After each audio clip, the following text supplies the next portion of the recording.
right-wing TV personalities are denying that Israel is starving Gaza. Well, I'm always reluctant to put too much stock in the images coming out of Gaza because they're manipulated and they're masters of propaganda, and they're fine having their own children starve just as long as they can put them on camera and show them off to the world. That's Hamas.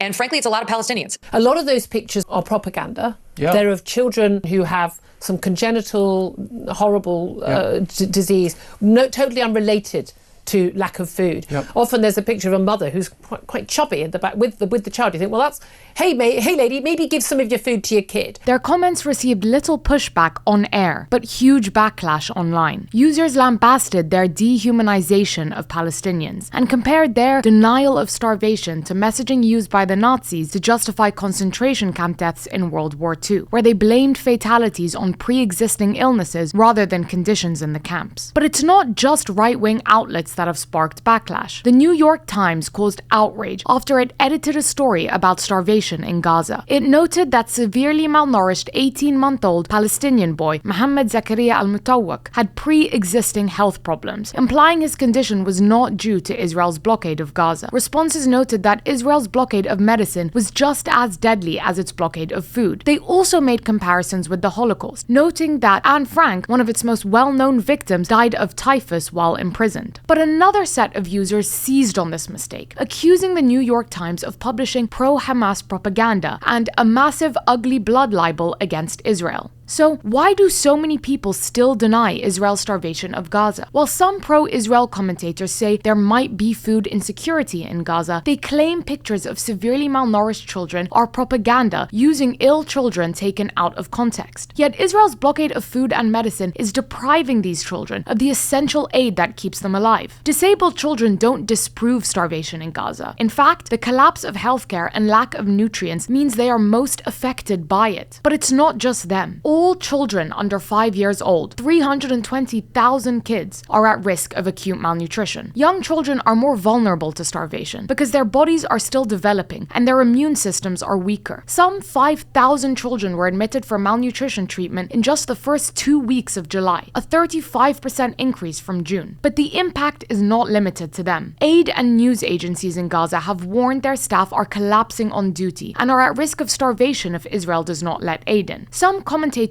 may acknowledge the hunger crisis, but they don't blame Israel. Instead, they accuse Hamas of stealing aid. Both Israeli military officials and US government analysts said there was no evidence Hamas regularly or systematically stole aid from the UN supply. This was Israel's main justification for distributing aid through the Gaza Humanitarian Foundation, but this hasn't worked either. So at the rate of what the UN was doing, they are operating at a performance rate of 3%. Largely because every time Palestinians would rush to reach aid, Israeli forces and American mercenaries shoot at them. What I saw on numerous occasions are the Israeli Defense Forces firing into the crowds of the Palestinians, not just with rifles or machine guns, but tanks, artillery, mortars, missiles. Not because they were combatants or because they were hostile or because they were Hamas, but simply as a means to control the crowd. Those crowds are the size that the crowds are because under the UN method, there were 400 sites. Now there's only 4. More than 1,000 Palestinians have been killed while seeking aid since this new system began in late May. We say, come and get some food, and we use it as bait. And most of them don't survive. They justify these shootings at aid sites as part of the chaos of conflict, saying that hunger is a natural outcome of war. Yet even other places gripped by terrible hunger and conflict do not experience it on the same scale, according to renowned economist Adam Tooze. In Myanmar and the DRC, roughly 25% of the population is at risk of starvation. In Yemen, Sudan, and Haiti, it is roughly half. In Gaza, it is 100% of the population. And the risk is made more shocking by the fact that the UN says it has around 6,000 aid trucks in Jordan and Egypt waiting to be approved by Israel to enter Gaza. Instead, Israel has let only 73 aid trucks in and allowed a few airdrops of aid, which critics have denounced as a performative drop in the ocean for Gaza's desperate population, less than 15% of what's needed. As Palestinians continue to starve, with 147 people dying from starvation so far, these commentators are insisting against the word of aid groups, US analysis, American mercenaries, and at times Israeli soldiers themselves that scenes of emaciated children are propaganda and Hamas is still stealing aid. How long they will continue to do so as starvation crawls across the strip, claiming more and more victims each day, is yet to be seen.